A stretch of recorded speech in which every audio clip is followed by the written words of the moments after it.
Hey everyone, as a follow-up to my last video where I unboxed BattleTech Aces, I wanted to go through all the cards and give my initial thoughts on things now that I've had a chance to read through the rule book and a little bit of the campaign book and got all the cards unwrapped and sorted through. I'm not going to talk too much about the campaign book just because a lot of it's supposed to be a surprise, but I will just give my initial thoughts on what I've read so far and going through the tutorial on it and just things like that I've done.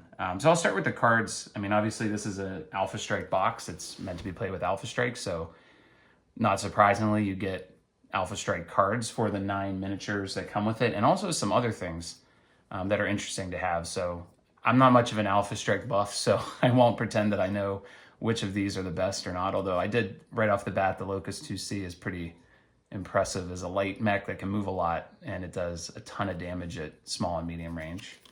And then of course they almost always have at least 2 variants on them, so show a couple of those. There's a Howler, which I think that I have another one of these from a different box, a Force Pack. So I had one of those, show that. And then I think I called this a Rifleman 2C in the last video. It's not, it's just a regular Rifleman, but obviously a beefed up variant of that. And of course this box is taking place, I believe, in the Ill Clan era.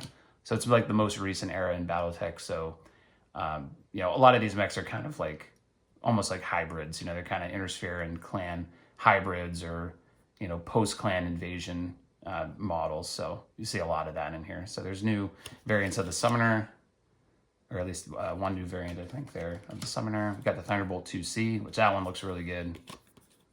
I'm excited to start using that one, or at least fighting against it, against the Automa. There's the Bane, which is the big bad boy in this box. Like I said, this is probably going to be a boss character, I'm going to guess. But that one does 8 damage at all ranges, has a ton of armor, has indirect fire 7, which is crazy. And then the other side is not quite as crazy, but still pretty crazy. And we got the Marauder 2C. A couple variants of that. And then we have the Fulcrum Heavy Hover Tanks. So these are the ground vehicles that come with the box. That'll be used by the Automa, by the opponent. So that's what they're there for. But that's interesting to have some new tanks to play with. Got those. And then you have some elemental cards. I'm assuming these came in the Clan Invasion box as well, these elementals. But it's nice to have some because they will be used by the campaign. So you have everything you need as far as units go to run the opposing force. Everything, all the cards you're seeing here are going to be used by the opponent throughout the campaign. So everything you need to run the opponent is in the box, at least for the main part of the campaign. And I'll talk about that in a minute. And then you get some cards for emplacements, which is really great because I do like to use turrets sometimes. So even outside of the campaign, it would be nice to have these to run some turrets in our games. And they all have different sides. I mean, it tells you what weapons they have. Obviously, it doesn't matter that much in Alpha Strike, although if you are using like special ammunition and things like that, you can use those special abilities. But it does tell you like which version of these emplacements, like what weapons they have in BattleTech. The second part of the card, so these are at the bottom of those when you unbox it. And these are the ones that I'm kind of perplexed about. And again, I might be the only one who really cares, but it's just weird that they give you these battlefield support cards that are totally not going to be used by this box. It's an Alpha Strike box. These are for classic BattleTech. I don't really know why these are in the box. And this is something I'll bring up later with my initial thoughts, but one of my irks about how they run BattleTech is the rules are kind of all over the place. And I feel like for a new player who's trying to understand what they need to buy, what are these doing in the box? Like, when they look at these, what are they supposed to do? Like, if there's like, I don't know what these are. What does this mean, range 2, 4, 6? Like, huh? What do I do with these? So, I mean, it's nice that they're in here because these are adding on to the battlefield support if you have the Mercenaries box, or if you have any of the reinforcement packs that have like vehicles or VTOLs in them. But I feel like someone who buys this box to play with Alpha Strike is going to wonder what the heck these are doing in there. So anyway, you get them for the elementals and you get them for the emplacement. So just like the last few Alpha Strike cards I showed, and then the I guess there are a couple different vehicles in here as well. I missed those, but yeah, there's some vehicles in here as well. But anyway, so those are all in here. But again, I wonder for a new player that buys this if they're going to know what the heck those are doing in there, or why they're there, or what they're supposed to do with them. So anyway, I'll get off my soapbox on that. So then we get into the Aces cards, and these are great. I've read through the rules on these. I'm sure this took a lot of time to come up with this and to test this. Because obviously you're playing a game where units can move literally anywhere. They have a range of 10 inches or 12 inches, sometimes 16 inches like the Locust, or maybe 18. And they can literally move anywhere on the map. And so trying to explain to somebody where the computer wants to move relative to a target or relative to some objective is really difficult. But I didn't find them too bad, although I am still working through just how quickly I can do these. That's the part I'm having a little trouble with right now. But basically, you're going to pull one of these cards. They all have a number in the top right. The Anima is going to use this number to figure out who's going first. That's what this number means. So at the beginning of the round, you're going to pull the Alpha Strike cards down a little bit just to reveal the number, not all of this, because the players aren't supposed to know exactly what they're going to do. So they just see the number, and then they're going to go in that order. Sometimes they're going to have special tokens, and I'll explain that in a minute with the commander, but they're going to have tokens that are going to go on top of this, and they might designate that one unit's going to be the first to move, and one unit's going to be the last to move, or some combination of that. So anyway, so you're going to go in turn order. So you're alternating with yourself as the player, back and forth, and you're going to go to the lowest number that's remaining first. And then you go through these, and just like most Anima systems, you're going to have a set of conditions at the top. So first you're going to check if the aggressive personality should be used. It's going to give you a condition. You don't need to worry about what this means right now. If this isn't met, then you're going to move over to balance and see if this condition is met. If not, you're going to default to the cautious option. So again, pretty similar to a lot of Anima cards that are going to check for the game state. And then once you get on one of these, then you're going to go through down here where it's going to select a target first. That's the first. There's a very thin line going here. The top part of this is selecting a target. It's going to look for a target it can find, and potentially an ideal target, and based on different criteria.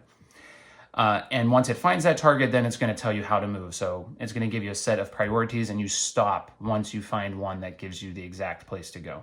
So it's going to tell you, for example, this one says, okay, find a target within 16 inches. Oh, can't find one. Okay, go out to 24 inches and try to find a target. Don't have any. Okay, go out beyond that as far as your range goes, your weapon range, and try to find a target there. That's what this means. Then it's going to say, okay, find a target that's already moved, that's the green, and is red. And when it says red, you're going to reference the commander card. So this is like the commander that's running the force, and they're going to have a red, yellow, and blue basically a target filter. And so it's going to say that our ideal target is our objective if we have one. So if there's like a destroy objective for the Anima, it's going to look at that first. Then it's looking at the unit that has the lowest TMM, the highest point value, and the biggest size. And it's going to go through these again until it stops. So if it says, oh, the lowest TMM, well, there's only one unit in my range that has a 1 TMM. So perfect. I'll stop there. That's the one. And then once you have that target, then you're going to go down here, and it's going to say, okay, go ahead and use ground movement or jump if you need to. Try to get behind the target. I can't. Okay, try to get in the fewest enemy lines of sight. There's like 3 places where I could do that. Okay, get cover from as many enemies. All right, there's 2. Okay, try to occupy woods. All right, I know exactly where to go. So at some point when you get through here, you're going to have the ideal position based on these criteria, hopefully. If you don't, it says in the rules, just pick the place that you think would be best. So basically take over as the commander and just say, okay, I think if it were me, I'd move to this location.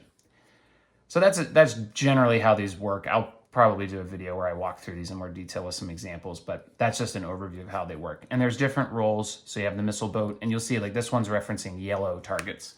So if you look at this card again, this one's looking at slightly different things. It's looking at starting armor as a second priority there, or maybe in a blue target, it's going to look for structure damage.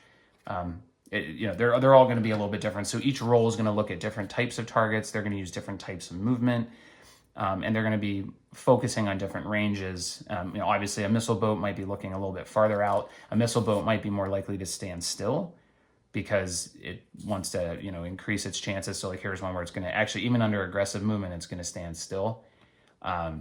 So, each of these roles is going to act differently. This one, an ambush or like an infantry, they're looking for really short distances, obviously, because that's where infantry attacks. So that's just an overview of these. Now, when you're done with movement, you flip this over to indicate that the movement's done for that unit. And when you get to combat, you're going to follow the same thing. You're going to go in the number order, and then it does a similar thing. It's going to look for a target within 24 inches. If it can't find one, obviously it'll go out as far as it can. It's going to try to hit a target's rear. It's going to try to find focus fire and find units that have already been attacked by an ally, and then it's going to go to the red command priority list if it can't meet either of these. So again, once you hit one that satisfies the target, you stop. You don't have to go all through the entire list. Down at the bottom, it has criteria for overheating. So depending on the target number, it will give you instructions on whether to overheat or not. And this is pretty cool. So it's, if it's a low target number, the Automa is going to be more incentivized to overheat. But every single one of these cards is different, so they have different rules. That kind of leads me to my point I was making before, which is these are not swift cards. I mean, I don't know, maybe some people are like, this is no sweat, I can just zip through these, but there's a lot to read and a lot to check to get through these. So anyway, I'll talk about that again in a minute. But yeah, so each of these will have the different combat cards, and then once you're done, so each role is going to have 6 cards in a deck. You shuffle them up. Once you're done with combat, you take the card, you put it underneath, and then when this card comes back up to the top, you'll know they went through the deck, and you reshuffle them and flip them back over to move. So that's an overview of those. The rules for those are probably the heaviest as far as going through this rule book here, but I'll show you that in a minute. And I already showed these quickly, but these are the commander cards. There's 5 different ones. There's a mech warrior, and then there's a star commander. Both for Clan J Falcon. I'm assuming there'll be plenty more of these made to adjust your forces, but there's several different parts to this. I already talked about the targets, so if you need to find a target, these will help you do that based on the current game state. This letter up here is the game state, and I'll show you how that works in a minute. They also sometimes have these orders up here in the top right. So I mentioned before, sometimes it will tell you, we want the unit with the highest damage to go last. So we're going to put a move last token on that unit. It's going to have a number of 1,000. So if you went onto the card, it'll replace this with 1,000, and it will be guaranteed to be the last unit that moves. So they might say, we want to see where all the other units move, and then the highest damage our highest damage unit's going to move in and try to get a good shot. But they have other orders as well. So it'll say, like, if there's no enemies within 30 inches, this is going to become the top priority for movement behavior. So it's going to say, okay, if there's nothing in my 30 inches, I'm going to try to have line of sight to the fewest enemies possible. So I guess in this case, you're trying to kind of stay out of line of sight. You don't want to get engaged yet. So that's going to become a priority. So here, instead of here where you have 1, 2, 3, 4, this becomes 0. So you're going to calculate the 0 first and then go through the 1, 2, 3, 4. So this will be your top priority. That's how that works. But each of them has a different priority. So this one says add 2 to your initiative roll, so they get a bonus on their initiative. And they're going to put the move first token on whoever does the most medium damage. This one has none. And this one is going to say all units are in forced withdrawal. So you kind of get the gist here that this one is when the mission's over. Either they're routed or they completed their objective. And on the back of the card, it has orders for battlefield support. So if they have any emplacements, any artillery, or any other BSP cards, they're going to take actions with those, and they have different priorities for who they're going to target with that. And then at the bottom, they're going to have, and it also tells you here, like, generally what to do. Only spend them if you're going to hit the target structure. So in other words, it's not going to waste these, taking 1 pip of armor away, from an Atlas, right? That doesn't make any sense. So it's going to try to use these only if it's going to hit some structure on the unit. So it's going to save them for a good moment. And then at the bottom, this is the last thing you do on their turn. You're going to check their strategy. So E, which we looked at, was the one that says everyone's in forced withdrawal. This is saying if the automated forces objective is complete, that's when you pull E. If you lost the fewest point values of units in this turn, so if you lost as and when it says you, that means the Automa. If you lost the fewest units compared to the player, then pull B, which is probably going to be a more aggressive card. If you lost more PV than the player, take C, which is probably going to be maybe more defensive or maybe trying to maneuver better, something like that. And then D, if an enemy is within 24 inches of any of your units and has a TMM of 3 or more. So those are the 5 game states that these are looking for. And so at the end of the turn, if you usually start on A, at least from what I've seen so far, you flip this over, you get down here. If nothing has changed, you'll stick with A, but otherwise, if any of these are true, you'll pick them up in that order. Okay, and then these cards here are the special cards. So sometimes when it will say, okay, everyone's in forced withdrawal, this is taking priority over everything else on the card, on the normal Aces card. And so in this case, all their initiatives are going to get dropped by 500. But it depends on what's going on. So if this is a single unit in forced withdrawal, then that unit has minus 500 only. But if it's the end of the, if we pulled card E, for example, they're all going to have this negative 500 apply. Of course, it doesn't matter. They're all in forced withdrawal, so they're gonna go ahead and follow this. It tells you what forced withdrawal means on here, and then it basically tells you follow this instead. This is the movement. Nearest target, run away. Here's fleeing, kind of similar. This is going to be fleeing instructions. I'm assuming if they're in bad shape, then they're going to run away again. If there's a movement objective in the mission, so if they're trying to move towards something, these rules are going to overlap or be applied first. So you're going to do these 0A, 0B, and 0C first before you move. And this one's, if there's a destroy objective, similar, you're going to be looking at, okay, these are the default stats, and most of the cards are going to have, like this one, it has the destroy objective as the first thing if it's looking at a red, yellow, or blue. And then we have indirect attack. So if they're making an indirect attack, they're going to do it first. So if there's any units that don't have line of sight, they're going to look for a spotter first before anything else moves, which of course makes sense. They don't want the spotter to attack most likely. So they're going to do that first before they do that. And it has all the instructions on how to do that. And those are in the rules as well. And they're on the quick reference sheet. So for the campaign, we have pilot cards. I've already used a few of these, but these are pilot cards where you're going to give your call sign. You can name your pilot. You can give them a skill, and then they get edge tokens and abilities that they can use throughout the campaign. And those are tied to this deck of cards, which has different abilities they can use. Things like you can spend an edge token and you hit on a roll of 11.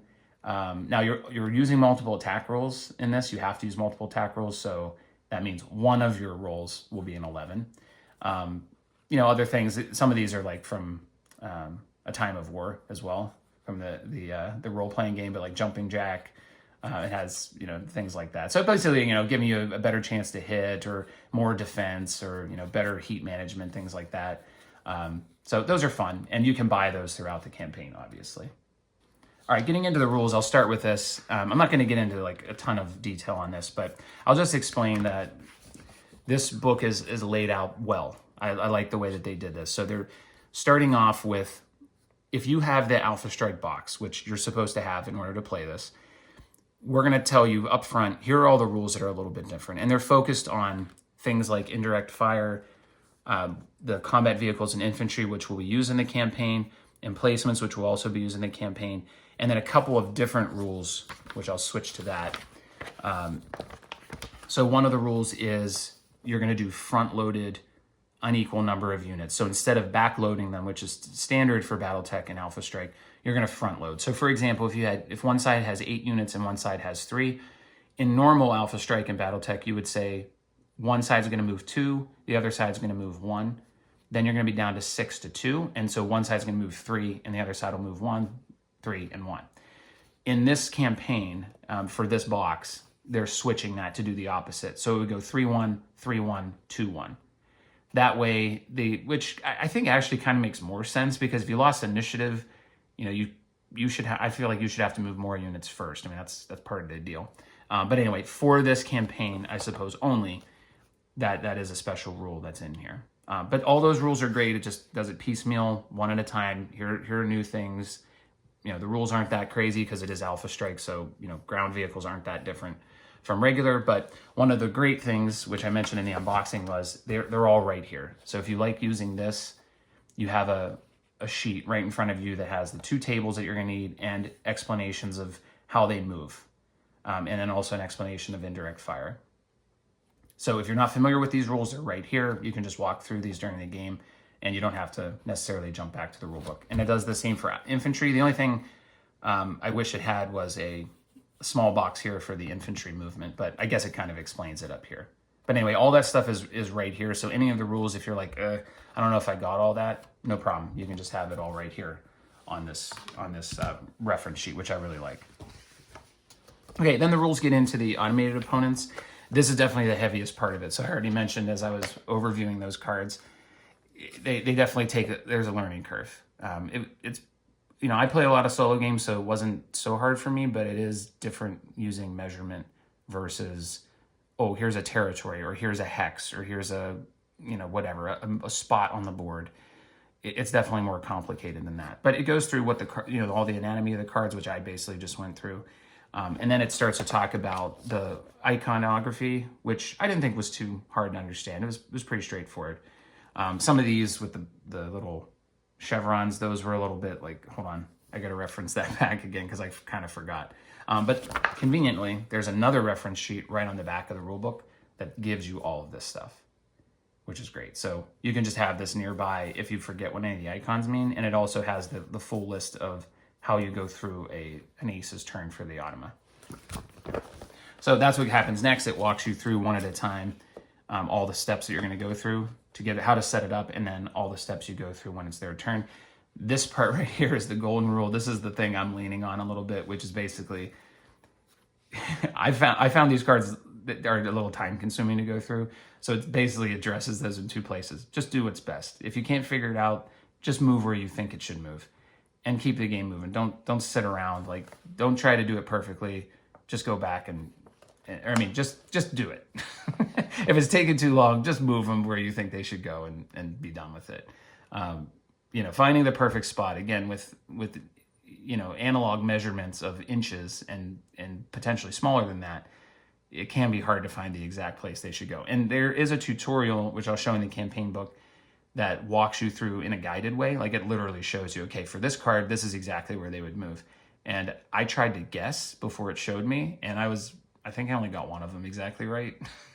So I might just be bad at this, but I did find it a little more challenging than other automa systems. So anyway, it'll explain to you how to go through each step of the cards, just like I was talking about. It has lots of examples, which is really helpful. So for example, this one here shows the map. It shows the card. It shows what it's thinking about, and then it shows you exactly where it would move based on the criteria. And a lot depends on whether the other units have moved or not, which makes sense. That's how a human figures it out too. Okay, so all that's in there. And then it gets into the campaign rules. And I found this to be probably the easiest part of the rulebook.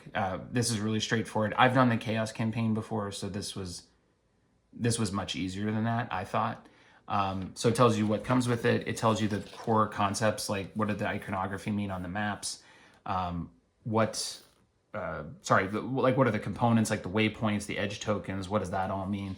It talks about keywords, so you only read certain parts of the story if you have a certain keyword. This is similar to Sleeping Gods, if anyone's played that, or a game like that uses keywords to unlock certain parts of the story. So that's all in here and explained. And then it goes through how to set up your force, how to create named pilots. I feel like everyone should use named pilots. They're fun, and they'll probably be more fun for everyone to upgrade their pilot as time goes on. Although in Alpha Strike, I feel like don't get too attached to your pilot because these things blow up pretty fast. Anyway, so it gives a lot of information about that, whether you're playing solo, cooperatively, whatever you want to do. One thing I will mention on this previous page, though, is it does talk about playing on smaller tables. And for my kind of part of my initial impressions of this is I found this a little bit restrictive because it wants you to play on a 48 by 48 table, which I feel like if this is just a normal Alpha Strike box, that's okay. I mean, maybe you go to a game store and play, or maybe you do have a big table at home and play, or somebody you know does. But this box is also solo. And I feel like asking someone to have a 48 by 48 playing space is kind of asking a lot. And I mean, I have a board gaming table. That's what this is right here. And it's big, but it's a big rectangle, and it's not 48 inches this way in the vault. So I don't know. I felt like that was like, whoa, that's a big space to be asking someone who's buying a solo game, you know, that they need to have that. I mean, it gives you some advice, like to carve off some pieces, but then it says anything smaller than 36 by 36 is not recommended. I mean, the map I have for Alpha Strike is 30 by 44, so maybe I need to get a new one, but I don't know. I was a little bummed by that. I was hoping there was a little more options, like maybe if you had a big table, here's the grid. If you had a smaller table, here's the grid. I don't know. But anyway, that depends on whether you have a huge table or not. So anyway, walks through how to create a force. This part's really easy. You get 400 PV, so you can go ahead and set it up. You can set up your named pilots. You can pick a difficulty. We just pick standard for ours because it's just, then you don't have to calculate anything, which is nice. And then it goes through what does the round look like. And there are different rules here. So there's another place where you have some different rules. The initiative is different. So if you're the current side with initiative, you get a -2 to your next initiative roll. So I guess they're trying to make sure that both sides are going to have initiative during the campaign, and one side's not going to win every time and just roll. But that's there. And there's also some force commanders that, which we saw in one of the cards, that actually gave them a bonus as well. So there's ways for the Automa to win initiative a little more easily, and there's also ways for you to get it back as the players by them getting a penalty the next time. Another thing I was a little bummed about was this here, where it basically tells you, hey, if you fail a sortie, that's what they call a mission in this, just play it again. And actually it says failed sorties must be replayed. And I was kind of like, really? You don't have any branching part of this where you say, oh, you failed. Okay, let's try to get you back in the game. Let's do a revenge mission or something like that. I was like, huh. I always hate when games that like this with a story or whatever do that. Where it's, even video games, where it's basically like, you got to replay it. You failed. Sorry. I don't know. I always feel like there should be some way to deal with that. That's better than just replay the mission, pretend nothing. It literally tells you just pretend nothing happened, and just play it again. And I don't know. I felt like that was a little bit of a cop out, but that's probably my only complaint I think about the campaign. I just was a little bummed that they don't have any way to address a failure of a mission. So. Anyway, that's what this covers. I think the rulebook's great. It's laid out really nicely. Tons of examples. I mean, this is a huge example here of what you do after a mission. And it shows the sheet. It shows where the numbers go. This is all really great. I think this is probably one of the best BattleTech rulebooks I've seen. For the campaign book, again, I'm not going to go into this too much, but this is the sheet. You saw it in that example there, but this is the sheet they give you. I'm assuming you can download and print these elsewhere, but the sheet's really easy to follow. Same with the force builder. It's just pretty intuitive here. I did find this was easier than using the Chaos campaign system, which I also think is easy, but I thought this was a lot easier to follow. It has all the information you need right on this sheet as far as how to calculate things. So I really like that. Okay, campaign book, also laid out very nicely. And one thing I really like in terms of how they do this is they walk you step by step into a full battle.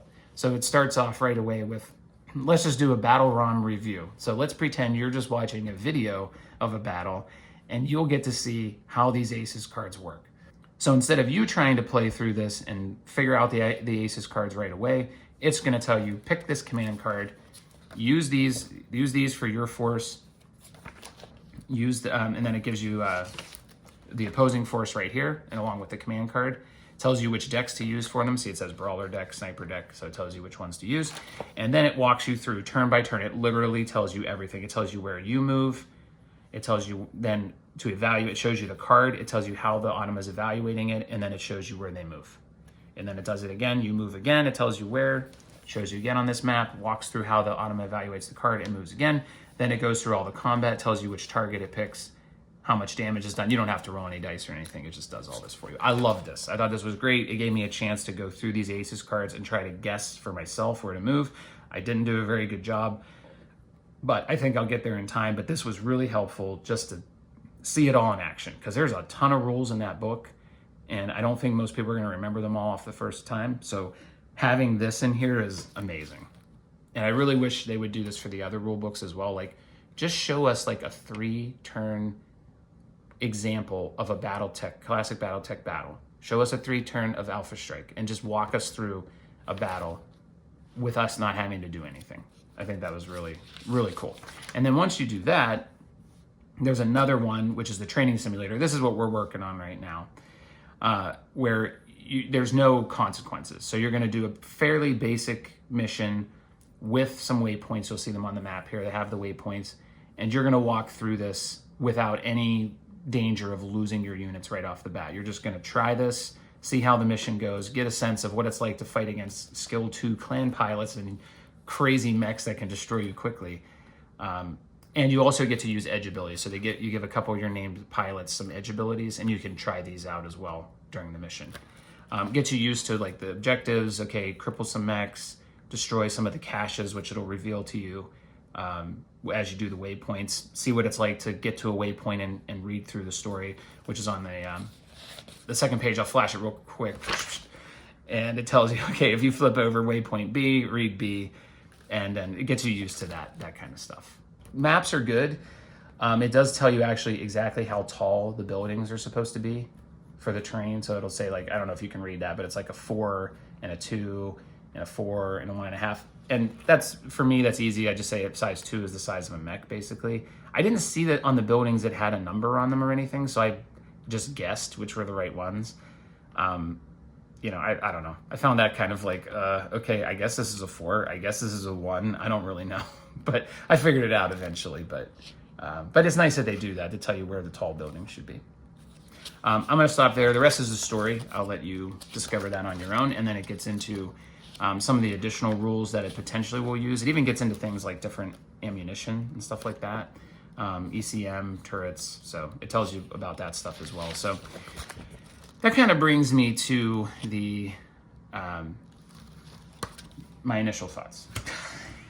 So I've got good, I've got neutral, and then I got a couple that are, you know, maybe I'm not super thrilled about. And I apologize if I'm like rambling a lot here, or showing you way more than needs to be for a video like this. But I just figured I'll show all the cards, I'll show all some of the books at least, you know, up close in more detail, just for those that are interested. Because I know that it seems like this is selling pretty fast. I don't know if everyone's had a chance to get their hands on this. But anyway, my initial thoughts. So the good for me is these 2 books. They're amazing. I love the way that they introduce the rules. They do it very slowly, very piecemeal. They show lots of examples, and they really walk you step by step through what it's going to be like to play this versus standard Alpha Strike if you had the Alpha Strike box. So I really like that. That's a huge plus for me, and I think these should be the gold standard for how to write rule books for future BattleTech products. That's my take on this. I like the ACES system. I like how the cards are designed, and I like the thought process they used for those. I think it's amazing that they could come up with this for such an analog game. So I really like that. I like the commander system where you have the cards paired up together, where this card's kind of dictating a little bit to what this card's going to do. I like that. That's a really cool system, and that really makes it so it's not like, oh, well, yeah, I know, the scout does this, the brawler does that. It varies it up a little bit based on the current game situation. So I love that. Really cool. What else?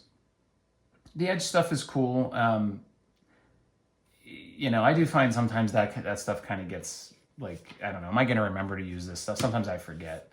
So, but it's nice that they have it, and it does give you a little bit of that campaign flavor as far as how to, you know, how your unit grows and evolves over time. And I think people who play MechWarrior or who play the BattleTech video game are going to appreciate that because it's similar to how those kind of games work. And you don't have to get into something like a Time of War or Destiny where it's really, you know, complicated and requires a ton of time and effort, you know, and a GM, of course, a game master to get that all working. So those are the things I really like. The box itself, as far as value goes, is a huge good in my book. Now I know it retails for $80. I got it for $60, and I feel like if you go to the usual BattleTech shops like Fortress and Ares, you'll get it for $60 plus a little bit of shipping. And for $60, this is a bargain. I think you get 9 units, which these days with the reinforcement packs, I think some of the reinforcement packs, like with vehicles, they're going for like $40 or maybe $50. So I feel like that on its own is worth like $40 or $50 just for the minis. And a lot of the minis are unique and really cool. So I feel like just for those, it's almost worth it. You get a lot of terrain, which, you know, I don't necessarily care that much about, but it is nice to have it. I like all the paper flat pack terrain just because you can throw it in a box and you're ready to go. So that's cool. You get these books. I mean, these are I mean, this one on its own, I mean, this is worth $20. I mean, it's almost 90 pages, and it has a whole story, and it has all these different missions you can play. I mean, that whole system is, I mean, that's amazing. And then what was the other thing that it comes? Oh, the cards, of course. You get all the cards and everything with it. So for $65 or whatever I got this for, I think the value is through the roof. I love it. And the last for my 100% goods is just the fact that this is encouraging campaign play, which I know that they do in other ways, like they have the Chaos campaign system, but it doesn't feel as official as this does. Like, this isn't official. This is a box that is specifically telling you this is a way to play a campaign. It's already built out for you. You don't have to find someone who knows how to do this. We've done it for you. You just have to fill out a form, and you just have to learn some new rules, and you can play a campaign. And that's really, in my opinion, the way BattleTech should be played. It's campaign is what makes it so much fun, because you're managing more than just, okay, how do I play this game? It's also, how do I manage my force and make sure we have enough to get through the next mission? And do I stay and finish the mission? Do I run away? What do I do? It brings all that fun thing, all those fun things into play. And it also brings in like the pilot system. So you can have your own pilots who get stronger, a little bit of that RPG flavor. And I think that's what makes BattleTech really shine. So I think it's great that they're doing an official box set that encourages campaign play. So those are all my goods. And those are really the most important things. I mean, overall, I highly recommend this box. So, that's that's pretty much the end of it right there. But I will give you a couple things that are, they're kind of hit or miss for me. Like, some people might think it's fine. Some might not like it. So these are some things that I personally didn't care for, but other people might not really mind. There's no VTOLs in the rule book. So they talk about ground vehicles and infantry. So you have your ground vehicles and your infantry, but they don't have VTOLs in here. So in VTOLs, helicopters. And they're very similar to combat vehicles. So I was a little bit surprised that they weren't in here. People who got in the Mercenaries Kickstarter probably ordered the box that had the helicopters in it, like I did. And so I was a little disappointed that they didn't use this as an opportunity to include that in a box set in a way to play. But my guess is that it was hard to make the solo system work with them, because they're so mobile that they could end up being the target that the force keys on all the time, and they're harder to hit. So I'm wondering if maybe that had something to do with it. It was just too hard to manage with the solo system. I mean, it doesn't tell you can't play with them. It just doesn't specifically say you can. So I'm assuming they don't want you to. That's what I take away from it. So some people might not care. Maybe you think, whatever, with VTOLs, I just want to play with mechs, and that's fine. The 48 by 48 thing was a little bit of a bummer to me. I already mentioned that, but like this, again, if it's just an add-on to Alpha Strike with combat vehicles and infantry, or it's just a campaign box, that's fine. But when you're telling people that they can play this solo, you have to assume people are playing in their house. And again, you're not just asking for 48 by 48. You're asking for minimum 48 by 48, but really with some extension on it to put the cards and these, if you need them, the rule books. You're asking for a big space in somebody's house. And I just don't think most people are going to have that readily available. I mean, like I said, I have a huge board game table here, and it's not big enough for that. So I just don't know what they're expecting people to have. So anyway, I think people will figure out how to work with that. But obviously some people will have that, and to them it's a non-issue. I just would have liked to see some more options for how to handle that if you had a smaller size. And then the no failure tracks to me is a negative. I mean, but it's neutral because some people might not care, but I just am surprised they didn't have a way for you to handle a failed mission, because this is going to be tough, I think, and it's going to be normal to fail a mission. So why not have some way of resolving that other than just pretend it didn't even happen and just do it again? I don't know. Feels a little video gamey to me, and I think BattleTech offers ways to work with a failed mission as a campaign. Like, there are definitely ways to figure out how do you, maybe they kind of hold back and then they go out for an ambush or something to try to get back in the game. Something like that would have been nice. But again, some people might say, well, heck no, I want to complete every mission. I don't want to fail. And so they'll be fine with that. As far as, okay, so these might be things that maybe I'm feeling somewhat negative about. Like, these would be my bad, so to speak. One of the things that I'm personally feeling a little bad about at the moment is I'm not sure I'm going to be able to do these fast enough to play with my kids right now. It's definitely taken me a long time to really figure this out. I know they have the golden rules of just moving along, just do what you think would be the smartest thing. But you know, then I say, okay, then why have the card? I'll just play the Force myself. So that part I'm feeling a little negative about, just because I know they're going to lose interest if I have to sit here and take too long on these cards. So I know I can do what I want and just play the Force, but I would really like to use this system and try it out. So that part I'm not feeling super great about, but I think as time goes on and I get more comfortable with the cards, it's going to be all good. I need them to have the patience to let me to get better. They're very excited to play it, but I just don't want that to ruin the experience for them just because dad's learning the rules. But that's not by no means to say like I don't think this is a good system. I think these cards are amazing, and I think it is a really good system they've come up with. The one thing I will say that is an absolute negative for me is the rules fragmentation. I always have this complaint, I think, with BattleTech where the rules are just all over the place. It's so hard to figure out. And I'm taking this from the perspective of a new player. I am not a new player. For me, it's no problem. I can figure out exactly where I need to go to get these rules and get whatever I need to play. But I feel like this is another step in, okay, the rules for this thing are over here in this other place. And if you're a brand new Alpha Strike player, oh, just get the Alpha Strike box. All right, good, easy. Okay, but what if I want to play with combat vehicles? All right, well, now you can go to the Commander's Edition. That tells you how to play with combat vehicles. Well, I don't have any vehicles. Oh, right, yeah, go get one of the reinforcement packs. Okay, that's one option. Well, now you have another option. Now you can buy Aces, which has the combat vehicles and the infantry rules, has a couple of tanks for you, and this is a way to play. Oh, by the way, the vehicle critical hit table is different in this one. Okay, that's different. Okay, but there's really only 2 tanks. I want more. Okay, we'll go get a reinforcements pack. Okay, well, what if I want to play with VTOLs? Well, then you got to get the pack that has those, and then you got to go buy the Commander's Edition. And I just feel like as a new player, someone who wants to get into Alpha Strike, they don't make it easy to do this. The original box is fine. The Alpha Strike box, the Game of Armored Combat box, those are totally fine. But I feel like when you take it from there, it's like, where do I go? We've got 10 different sets of rules to play with. We've got Alpha Strike plus the Commander's Edition. That's one set of ground vehicle and combined arms rules. But now we have Alpha Strike plus Aces.